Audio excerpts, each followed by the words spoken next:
반갑습니다. 성경이야기꾼 이동주입니다. 야곱의 가족들이 수콧과 세겜성에 안주하는 바람에 발생한 대참사의 이야기를 이어가도록 하겠습니다. 창세기 34장 13절에서 17절입니다. 야곱의 아들들이 세겜과 그의 아버지 하몰에게 속여 대답하였으니 이는 세겜이 그 누이 디나를 더럽혔음이라.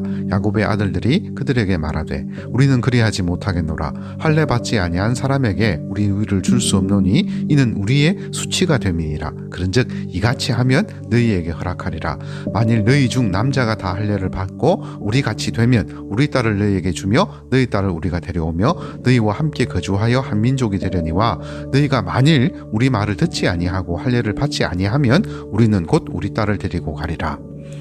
정황적으로 볼 때 야곱의 아들들은 하몰과 세겜의 제안을 두고 자기들끼리 충분히 이야기할 시간을 가지지 못했던 것 같습니다. 그러나 하나같이 하몰과 세겜의 제안을 받아들이고 싶은 마음은 눈꽃만큼이라도 없었던 것으로 보입니다. 그래서 야곱의 아들들은 세겜과 하몰의 제안에 즉흥적으로 대답했지만 마치 사전에 짝이라도 한 듯 이구동성으로 속여서 대답할 수 있었습니다. 여기에는 몇 가지 현실적인 이유가 있었습니다. 첫째, 자기 누이가 성폭행을 당했고 세겜은 그 가해자입니다. 당시 야곱의 아들들이 가진 가치관으로 볼 때 이 문제는 타협할 만한 성질의 것이 아니었습니다. 게다가 이들은 당시 20대 초반에 혈기왕성한 청년이었기 때문에 특히 옳고 그름의 문제에 있어서만큼은 양보란 있을 수 없었습니다. 이것 하나로도 충분합니다. 그렇기 때문에 이들은 하몰과 세겜의 제안에 속여서 대답할 때에 표정에서 강렬한 복수심을 숨기는 것이 무척 힘들었을 것입니다. 둘째, 세겜의 아비 하몰이 제안한 두 족속 간의 통혼 문제는 집안 또는 족속의 사활이 걸린 아주 중요한 문제였습니다. 이는 눈에 보이지는 않지만 삶의 정수에 해당하는 영적 가치관과 관계가 있습니다. 비록 야곱의 가족이 세겜성 근처에서 살면서 그렇게 세속화되어 가기는 했지만 거기 머무르던 7년 8년 동안 단 한 번도 통혼한 적은 없었습니다. 그만큼 야곱의 가정은 보수적이었습니다. 여러분, 결혼, 통혼 문제는 우리 영혼의 마지막 빗장과 같습니다. 왜냐하면 이것은 두 집안이나 족속 간에 살과 피만 섞는 것이 아니라 정신까지도 함께 나누는 것이기 때문입니다. 만약 야곱이 이것마저 양보하면서 세겜에 살았더라면 야곱의 가정은 이미 사라져버리고 말았을 것입니다. 이스라엘은 없어지고 모두 세겜 백성이 되었을 것입니다. 그러나 다른 사람은 몰라도 야곱은 이 사실을 이미 잘 알고 있었습니다. 왜냐하면 형 에서의 불신 결혼을 통해서 이 문제가 얼마나 심각한 문제인지 충분히 인지하고 있었기 때문입니다. 그렇기 때문에 야곱은 아무리 세겜성에서 안주하면서 살았다 손치더라도 통혼 문제만큼은 보수적으로 지키고 있었습니다. 셋째, 여기에는 보다 실질적인 이유도 있었던 것으로 보입니다. 야곱이 거느린 식솔들 가운데 실제 자신의 피부치를 제외하고 또 함께 사는 하인들 같은 다른 식구들이 얼마나 많았는지 정확하게 알 수는 없습니다. 그러나 분명한 것은 여자들보다 남자들이 훨씬 많았을 것이라는 점입니다. 실제 야곱의 자식들만 보아도 알 수 있습니다. 10여 명의 자녀들 가운데 여자라고는 레아가 낳은 딸 디나 하나밖에 없었습니다. 그런데 이런 상황에서 만약 서로 통혼을 허용하게 된다면 야곱의 식솔들은 세겜 족속에게 상상 이상의 지참금을 지불해야만 했을 것입니다. 그래서 11절과 12절에서 세겜이 큰 소리 치는 데는 다 이유가 있습니다. 세겜도 디나의 아버지와 그의 남자 형제들에게 이르되 나로 너희에게 은혜를 입게 하라. 너희가 내게 말하는 것은 내가 다 주리니 이 소녀만 내게 주어 아내가 되게 하라. 아무리 큰 혼수와 예물을 청할지라도 너희가 내게 말한 대로 주리라. 세겜의 입장에서는 이 디나를 얻기 위해서 아무리 큰 혼수와 예물을 야곱의 식솔들에게 준다고 할지라도 아까울 것이 하나도 없었습니다. 왜냐하면 나중에 그 반대의 상황이 되면 야곱의 식솔들로부터 더 많이 받아낼 수 있었기 때문입니다. 그래서 이후에 세겜이 자기 백성에게 할례의식을 권장하면서 했던 말은 빈말이 아닙니다. 우리 중에 모든 남자가 그들이 할례를 받은 같이 할례를 받아야 그 사람들이 우리와 함께 거주하여 한 민족 되기를 허락할 것이라. 그러면 그들의 가축과 재산과 그들의 모든 짐승이 우리의 소유가 되지 않겠느냐. 이렇게 본다면 세겜은 우발적 범행이 아니라 심중에 어떤 의도를 가지고 야곱의 딸 디나를 급탈했을 수도 있었을 것 같습니다. 세겜은 자신의 마을을 왕래하던 디나를 오랫동안 예의주시하면서 지켜보지 않았을까요? 제 개인적인 견해이지만 이 성폭행은 우연히 우발적으로 일어난 묻지마 성폭행이 아니라 오랜 기간 지켜보다가 저질러진 계획된 성폭행이라고 생각합니다. 그런데 야곱의 아들들은 하몰과 세겜의 제안을 마치 기다렸다는 듯이 흔쾌히 받아들입니다. 이 사건을 계기로 서로 통혼하자는 것입니다. 그런데 여기에 조건을 달았습니다. 할례에 관한 조건으로 모든 세겜성의 남자들은 다 이 할례를 행해야만 한다는 것이었습니다. 근데 이렇게 야곱의 아들들이 하몰과 세겜을 그럴듯하게 속여서 대답을 했지만 이 제안은 급조된 것이지 뒤에 있을 복수를 염두에 두고 주도 면밀하게 계산된 것 같지는 않습니다. 이들은 우선 시간을 좀 벌고 싶었던 것 같습니다. 그렇기 때문에 자기들 생각에 세겜성 사람들이 절대로 받아들이지 않을 제안을 했던 것입니다. 왜냐하면 야곱의 아들들의 기준에서 볼 때 이 할례에 관한 제안은 받아들이는 세겜 족속에서 입장에서 보면 결코 만만한 것이 아니었기 때문입니다. 할례는 남성 성기의 양피 일부를 절개해내는 의식으로 당시 의학 수준으로는 상당히 위험한 수술이었으며 세겜성 모든 남자들이 만장일치로 동의하고 실행에 옮겨야 하는 문제였습니다. 무엇보다 할례는 상징적인 의미가 컸습니다. 다시 말해 세겜성 백성이 할례를 받는다는 것은 이제 자신이 더는 세겜 족속이 아니고 야곱 족속이 되겠다고 혈맹의 다짐을 하는 아주 강도가 높은 것이었습니다. 이는 두 족속 간 M&A 같은 상황에서 아주 중요한 부분입니다. 그렇기 때문에 이 제안은 백성들 사이에 의견이 분분해서 자칫하면 큰 내분이 일어날 수도 있는 아주 정치적으로 민감한 문제였던 것입니다. 예를 들겠습니다. 수년 전에 FTA, 다시 말해서 자유무역협정 때문에 전 세계가 시끄러웠던 적이 있었습니다. 이는 FTA 체결 국가 사이에 상품 관세 장벽뿐만이 아니라 서비스나 투자 등 다양한 분야에서 비관세 장벽까지도 완화하는 그런 특혜 무역 협정을 말합니다. 그런데 이 협정은 국가 간 또는 자국 내의 이해관계가 너무너무 복잡해서 상호 동의를 끌어내는 것이 너무너무 어려운 그런 협정이었습니다. 우리나라도 결코 예외가 아니었습니다. 그런데 당시 우리나라는 미국과 FTA를 체결함에 있어서 이것이 그만 정치적인 이슈로 비화되는 바람에 온 나라가 혼란에 빠져버렸습니다. 광우병에 대한 우려와 이로 인한 촛불 집회로 온 나라가 들썩였습니다. 세월이 지난 지금 생각하면 별것 아닐 수 있는데 당시에는 미국산 소고기 수입과 자동차 수출 문제로 대변되던 이 FTA 이슈보다 더 심각한 수준의 이슈는 없었습니다. 이때 처음으로 촛불 집회라는 것도 생겨났기 때문입니다. 다시 본문으로 돌아갑니다. 쉽게 이야기하면 야곱의 아들들은 세겜성에서 촛불 집회가 일어나길 기대했던 것 같습니다. 이렇게 명분과 실리 싸움에서는 늘 의견이 분분하기 마련이고 야곱의 아들들은 바로 이런 혼란과 동요를 노렸던 것입니다. 여하튼 야곱의 아들들 입장에서는 머리를 잘 쓴다고 쓴 것입니다. 그래서 어떻게 하든지 또 이를 도모할 수 있는 시간도 벌고 그렇게 하면서 여러모로 상황을 자신들이 유리한 쪽으로 몰고 가려고 했던 것입니다.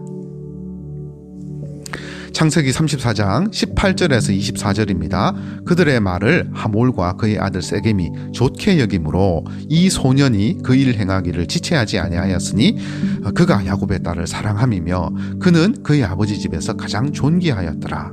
하몰과 그의 아들 세겜이 그들의 성읍 문에 이르러 그들의 성읍 사람들에게 말하여 이르되 이 사람들은 우리와 친목하고 이 땅은 넓어 그들을 용납할 만하니 그들이 여기서 거주하며 매매하게 하고 우리가 그들의 딸들을 아내로 데려오고 우리 딸들도 그들에게 주자. 그러나 우리 중에 모든 남자가 그들이 할례를 받은 같이 할례를 받아야 그 사람들이 우리와 함께 거주하여 한 민족이 되기를 허락할 것이라. 그러면 그들의 가축과 재산과 그들의 모든 짐승이 우리의 소유가 되지 않겠느냐. 다만 그들의 말대로 하자. 그러면 그들이 우리와 함께 거주하리라.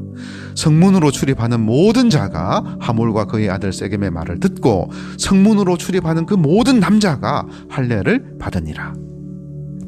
그런데 일은 야곱의 아들들이 생각한 것과는 전혀 다른 방향으로 흘러가 버리고 말았습니다. 안타깝게도 세겜성 사람들은 야곱 집안 사람들처럼 명분을 따지는 사람들이 아니라 철저히 실리를 챙기는 세상 사람들이었습니다.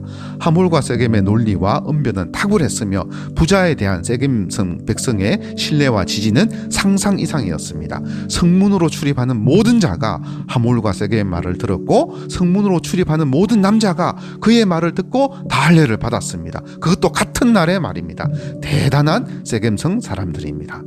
본문을 자세히 들여다보면 세겜과 하몰의 속내가 여실히 드러납니다. 그러나 자칫 잘못 생각하면 이 상황을 오해할 수도 있고 또 그렇게 되면 전혀 엉뚱한 결론에 도달할 수도 있습니다. 예를 들어서 디나를 성폭행한 후에 마치 책임을 지려는 듯한 세겜의 행동을 선하게 여기는 경우입니다.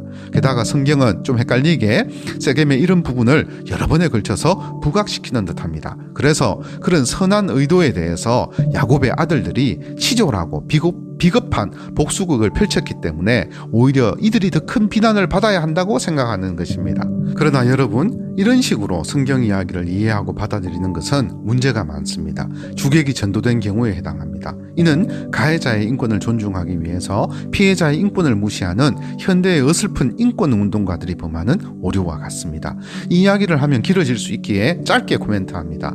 우리나라에는 80년대 운동권 출신들이 이런 오류에 빠져 있었습니다. 그런데 이들이 이제 성장해서 정치계에 진출하면서 더러운 목욕물을 버리면서 악의까지 버리는 오류를 많이 저질렀습니다. 대표적인 예로 한동안은 가해자의 인권 보호라는 미명 아래 흉악범들의 얼굴을 가려주고 오히려 그들을 보호함으로써 그 반대급부로 피해자의 인권이 짓밟히는 일들이 많이 발생했던 것입니다. 또 다른 예를 들도록 하겠습니다. 이 세상을 살아가다 보면 정말 대단한 사람들을 많이 만나게 됩니다. 마치 사도행전에 나오는 율법학자이며 또 사람들의 존경을 받던 바리새파 의회 의원 가말리엘 같은 그런 사람입니다. 학식도 있고 정의롭고 멋있습니다. 큰 산을 만난 듯해서 같이 있을 때는 막 핸드폰을 꺼두고 싶을 정도로 그렇게 지혜와 인품까지 겸비했습니다. 그러나 그 사람에게 부족한 것이 하나 있습니다. 다름 아니라 예수를 믿지 않는다는 것입니다.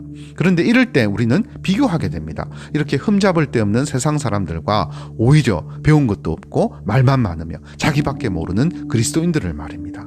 같은 그리스도인이라는 것이 부끄러울 정도의 그런 사람들 말입니다. 그러나 이때 절대 속지 말아야 할 부분이 있습니다.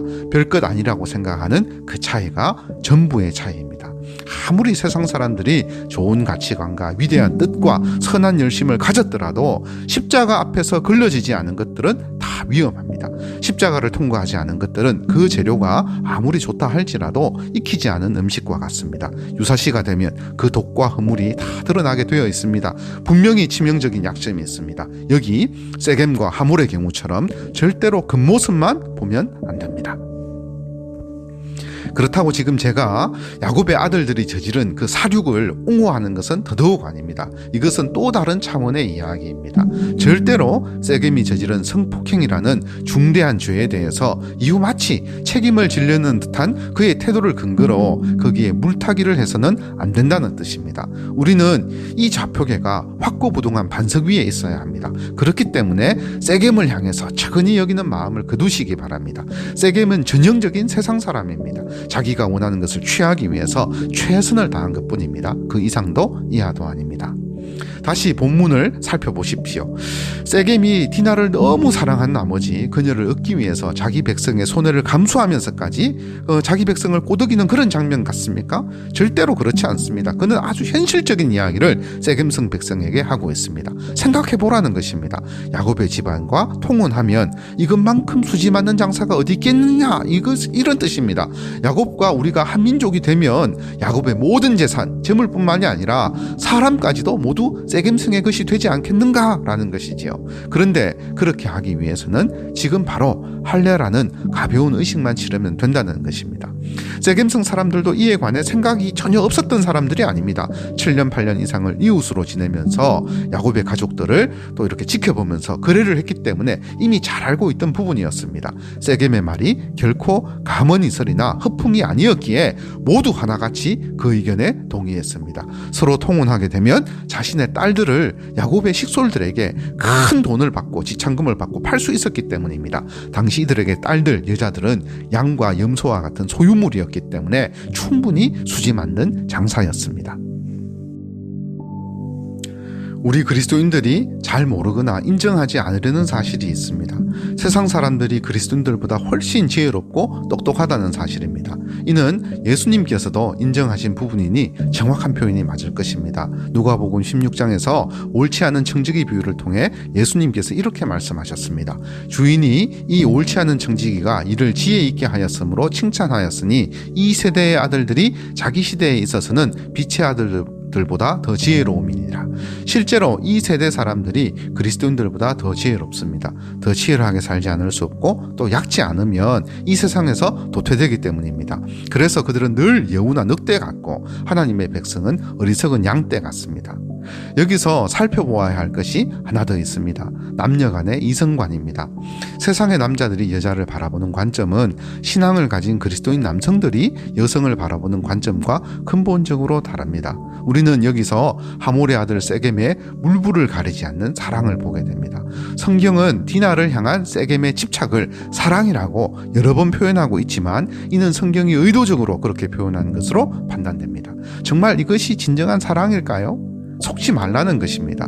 성경에 이런 표현들이 있을 경우 우리는 좀 더 진지하게 본문을 살피고 이해해야 합니다. 이 구절은 철저하게 디나의 입장에서 읽어야 합니다. 특별히 이 영상을 보는 그리스도인 자매들에게 권면합니다. 복음으로 새롭게 되지 않은 남자들은 전부 세겜입니다. 이 세상의 세겜들은 여자들을 향해서 오직 하나의 목적만 가지고 있을 뿐입니다. 소유입니다. 소유할 때까지는 물불을 가리지 않습니다. 그러나 막상 소유한 후에는 아무것도 없습니다. 끝입니다. 소유 자체가 목적이기 때문입니다. 속지 마시기 바랍니다. 이것은 사랑이 아닙니다. 세상의 세겜들마다 개인 차이는 있을 수 있지만 많은 경우 그 소유의 기준을 성관계로 생각합니다. 지금까지 제가 만난 많은 세겜들 중에서 가정의 울타리, 특별히 부부관계의 울타리와 결혼 서약을 온전하게 유지하는 사람들을 만나기가 어려웠습니다. 술이 들어가는 몇 차까지 가면 전부 멍멍 개가 되기 때문입니다. 물론 정도의 차이는 있을 수 있겠지만 가물에 콩나는 수준입니다. 그래서 천년기념물이라 칭송하더라도 부족하지 않을 것입니다. 사실 제가 다소 과장되게 표현했을 수 있습니다. 용서하시기 바랍니다. 그러나 그만큼 심각하다는 의미입니다. 그나마 하나님의 일반 은총이 이 세상 사람들을 강하게 붙들고 있기 때문에 이 사회가 이만큼이라도 평화와 안정을 유지하고 있는 것입니다. 그렇기 때문에 우리 그리스도인들은 최선을 다해서 믿음의 자녀들이 하려는 불신 결혼은 막아야만 합니다. 불신 결혼만큼 어리석다 못해 위험한 판단도 없기 때문입니다. 차라리 그리스도 안에서 중매를 하시기 바랍니다. 여러분 속지 마십시오. 세겜의 사랑은 사랑이 아니라 폭행이고 병이며 집착일 뿐입니다. 여기 세겜의 경우를 보시기 바랍니다. 그는 자신의 행동을 사랑이라고 표현하고 있습니다. 세상에나 이런 사랑이 어디에 있습니까? 성폭행은 충동적으로 저지른 것이 절대로 아닙니다. 술에 취해서 그런 것도 절대 아닙니다. 그것은 전부 새빨간 거짓말입니다. 자기가 한 나쁜 짓을 술에다 전가시키는 더 나쁜 거짓말입니다. 이 이야기를 들으면 술이 무척 기분 나빠할 것입니다. 여러분, 이것은 가치관의 문제입니다. 여성을 바라보는 그 사람의 인격, 성품에 문제가 있는 것입니다. 의도적으로 그렇게 하는 것입니다. 그렇기 때문에 성경은 길을 쓸고 불신 결혼을 반대하고 있으며 믿지 않는 자들과 사귀는 일에 조심 또 조심하라고 경고하고 있습니다. 고린도 후서에서 사도 바울은 다음과 같은 경종의 말씀을 선포하고 있습니다. 너희는 믿지 않은 자와 멍에를 함께 매지 말라. 의와 불법이 어찌 함께하며 빛과 어둠이 어찌 사귀며 그리스도와 벨리알이 어찌 조화되며 믿는 자와 믿지 않은 자가 어찌 상반하며 하나님의 성전과 우상이 어찌 일치가 되리요. 우리는 살아계신 하나님의 성전이라.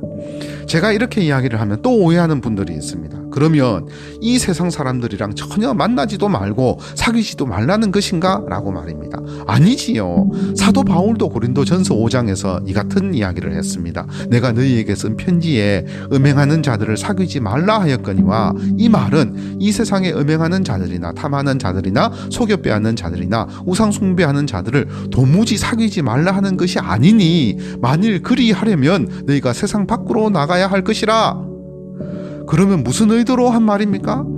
우리 그리스도인들은 지킬 것은 지켜야 한다는 것입니다. 가장 기본적으로 지켜야 할 것이 가정입니다. 그리고 그 가정의 시작인 결혼을 지키는 것입니다. 예전에는 교회에서 불신결혼, 다시 말해서 믿지 않은 자와 결혼을 하게 되면 감히 주보에 광고도 낼 수 없었습니다. 그러나 지금은 당연히 목사님께서 친절하게 주례까지 서십니다. 당사자가 세례를 받지 않았음에도 불구하고 말입니다. 여기 야곱처럼 지켜오던 신앙의 빗장을 계속해서 낮추었기 때문입니다. 지금 우리는 포스트 모더니즘 시대를 살고 있습니다. 그런데 이 시대에는 신실하다 일컬음을 받는 수많은 그리스도인들조차도 세속화와 죄의 문제를 너무너무 쉽게 생각합니다. 여러분, 신앙은 지키는 것부터 할 수 있어야 합니다. 먼저 나를 지키고 내 가정을 지키고 내 교회를 지키는 것부터 해야 합니다. 그래서 우리 신앙의 가장 작은 단위인 가정교회가 소중한 것입니다. 이를 위해서 우리는 불신결혼을 해서는 안 됩니다. 그런데 많은 분들이 생각하기를 내가 하면은 믿지 않은 배우자를 개종시킬 것만 같습니다. 그러나 이보다 더 큰 교만은 없습니다. 이런 의미에서 저는 그리스도인의 불신결혼이라는 말을 믿지 않습니다. 그리스도인이 불신결혼을 한다는 것은 이전에 그가 정직한 의미에서 그리스도인이 아닌 것입니다. 인정하기 싫겠지만 여기서부터 시작해야 합니다. 다음 강의에서는 이 일의 클라이막스를 다룰 것입니다. 세겜성 대참사가 어떻게 해서 발생했고 여기에 야곱이 어떤 반응을 보이며 우리 하나님께서 어떻게 개입하시고 해결하는지 살펴보도록 하겠습니다. 바이블 스토리텔러 이동주였습니다. 감사합니다.